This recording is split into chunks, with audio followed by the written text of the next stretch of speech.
diperhatikan. Dewi bersih Di dalam kolam,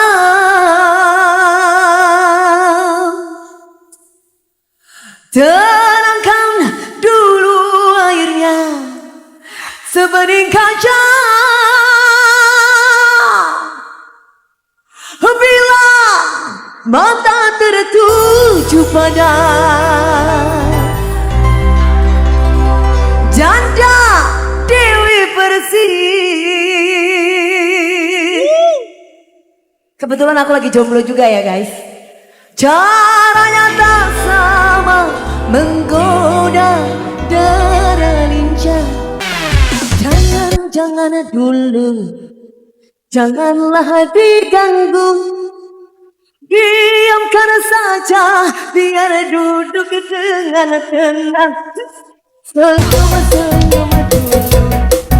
Senyum dari jauh.